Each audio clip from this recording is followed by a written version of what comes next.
Western നാടൻ simple റെസിപ്പിയിലേക്ക് എല്ലാവർക്കും സ്വാഗതം. എല്ലാവരും സുഖമായിട്ടിരിക്കുന്നെന്ന് കരുതുന്നു.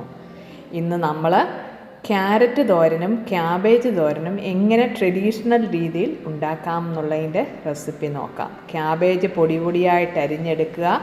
ആവശ്യമുള്ള സാധനങ്ങൾ: മഞ്ഞൾപ്പൊടി, ഉപ്പ്, അരയ്ക്കാനായിട്ട് ഉള്ളി, കരിവേപ്പില, പച്ചമുളക്, ജീരകം, വെളുത്തുള്ളി, കടുക് വറുക്കാനായിട്ട് കടുക്, എണ്ണ, കുറച്ച് കരിവേപ്പില, ഉള്ളി.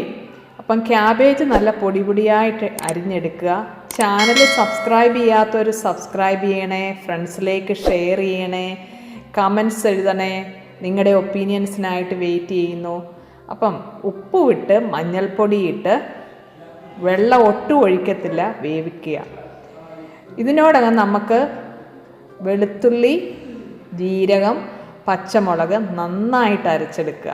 നമുക്ക് തേങ്ങായും പിന്നെ മഞ്ഞൾപ്പൊടി ചേർക്കുന്നത് കൊണ്ട് അതുകൊണ്ട് ഇട്ടിട്ട് ഒന്ന് കോഴ്സായിട്ടൊന്ന് ഒതുക്കിയെടുക്കുക. അപ്പം നമ്മൾ ഒട്ടും വെള്ളം ഒഴിക്കാതെയാണ് നമ്മൾ ഈ ക്യാബേജ് വേവിച്ചിരിക്കുന്നത്. ഒരു 5 മിനിറ്റ് 6 മിനിറ്റ് മതി. അതിലേക്ക് നമ്മൾ ഈ അരച്ച തേങ്ങയുടെ അരപ്പും ഒരു ടേബിൾ സ്പൂണിൽ താഴെ വെള്ളവും കൂടി ഒഴിച്ചിട്ട് വീണ്ടും ഒന്ന് ജസ്റ്റ് ഒന്ന് ആവി കയറിയാൽ മതി.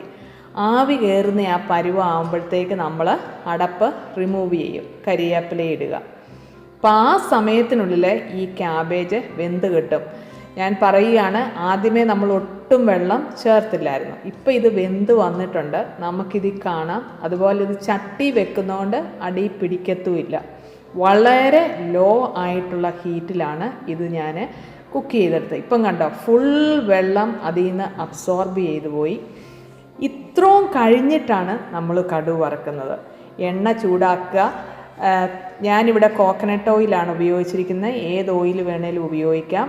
കടുക് പൊട്ടിക്കഴിഞ്ഞതിന് ശേഷം അതിലേക്ക് ഉള്ളി ഇടുക. അതൊരു ഗോൾഡൻ ബ്രൗൺ കളർ ആകുമ്പോഴത്തേക്ക് നമുക്ക് കരിവേപ്പിലയും കൂടെ ഇട്ടിട്ട് എല്ലാം ഒരു ഗോൾഡൻ കളറായിട്ട് വരണം.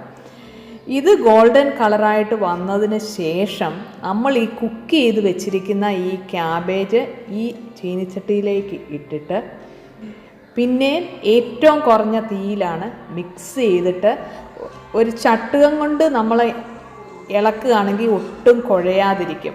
അതാണ് ശരിക്കും പ്രോപ്പറായിട്ട് ഇത് ചെയ്യേണ്ടത്. എന്നിട്ട് ഇളക്കിയിട്ട് നമ്മൾ അഥവാ ഇതിൽ എന്തെങ്കിലും വെള്ളം ഉണ്ടെങ്കിൽ വളരെ ചെറുതായിട്ട് ലോ ആയിട്ടുള്ള ഹീറ്റിലിട്ടിട്ട് ആ വെള്ളം മുഴുവൻ പറ്റിച്ചെടുക്കണം. എന്നാലാണ് ഇതിന് രുചി വരുന്നത്. നല്ല രുചികരമായ ഒരു ക്യാബേജ് തോരനാണ്. നിങ്ങളെല്ലാവരും ട്രൈ ചെയ്യണം. ചാനൽ സബ്സ്ക്രൈബ് ചെയ്യാത്തവർ സബ്സ്ക്രൈബ് ചെയ്യണം. പിന്നെ ഇപ്പോൾ നമ്മുടെ ക്യാബേജ് തോരൻ റെഡി ആയിട്ടുണ്ട്. ഈ സെയിം ഇൻഗ്രീഡിയൻസ് ആണ് നമ്മൾ ക്യാബേജ് തോരനും ഉപയോഗിക്കുന്നത്. ഉണ്ടാക്കുന്നത് ഇച്ചിരി മാറ്റം ഉണ്ടെന്നേ ഉള്ളൂ. അപ്പോൾ നമ്മൾ ക്യാബേജ് തോരന് എണ്ണ ചൂടാക്കി അതിലേക്ക് കടുക് ഇട്ടു, ഉള്ളി ഇട്ടു, കരിവേപ്പില ഇട്ടു. ഇതിനോടകം അരച്ചു വെക്കാനുള്ള അരപ്പും അരച്ചു വെച്ചേക്കണം. അപ്പോൾ അതാണ് ഞാൻ പറഞ്ഞത്. ഇവിടെ നമ്മൾ ക്യാബേജ് തോരനിൽ നമ്മൾ അതിലേക്കാണ് നമ്മൾ അരപ്പ് ചേർക്കുന്നത്. ക്യാരറ്റ് തോരന് നമ്മൾ ഈ കടുക് വറുക്കുന്നതിലേക്കാണ് നമ്മൾ അരപ്പിട്ടിട്ട് ആ അരപ്പിൻ്റെ റോ സ്മെല്ല് മാറ്റിയെടുക്കുകയാണ് ചെയ്യുന്നത്. അപ്പം ഈ ഉള്ളി വഴന്ന് വരുമ്പോഴത്തേക്ക് അതിലേക്ക് ആ ഉള്ളി വഴന്ന കൂട്ടത്തിൽ തന്നെ നമുക്ക് ഉപ്പൂടെ ഇട്ട് കൊടുക്കാം. അതൊരു ഗോൾഡൻ കളർ ആകുമ്പോഴത്തേക്ക് നമ്മൾ അരച്ചു വെച്ചിരിക്കുന്ന ഈ തേങ്ങയുടെ അരപ്പൂടെ ഇതിലേക്കിട്ടിട്ട് ഒരു 5-6 മിനിറ്റ് നന്നായിട്ടൊന്ന് ലോ ഹീറ്റിലിട്ടൊന്ന് ഇളക്കുക. ആ പച്ചമണം മുഴുവൻ പോകണം. ഇവിടെ നമ്മൾ ക്യാരറ്റ് നമ്മൾ പൊടി പൊടിയായിട്ടാണ് അരിഞ്ഞു വെച്ചിരിക്കുന്നത്. ഗ്രേറ്റ് ചെയ്തെടുത്താലും മതി, അപ്പം പെട്ടെന്ന് വേകും.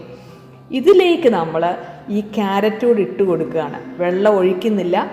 ഈ ക്യാരറ്റ് കൂടി ഇട്ട് കൊടുത്തിട്ട് ഒരു 1/2 മിനിറ്റ് പോലും വേണ്ട. ഇത് ജസ്റ്റ് ഒന്ന് ആവി വന്നാൽ മതി. ഓവറായിട്ട് കുക്കായി പോകരുത്. ആവി വന്നിട്ടുണ്ട്. ഇപ്പം നമ്മളാണ് ഈ അരപ്പുമായിട്ട് നമ്മളിത് മിക്സ് ചെയ്യുകയാണ്. എല്ലാവരും ട്രൈ ചെയ്യണം, ഫ്രണ്ട്സിലേക്ക് ഷെയർ ചെയ്യണം. Signing off, Shaina Thomas.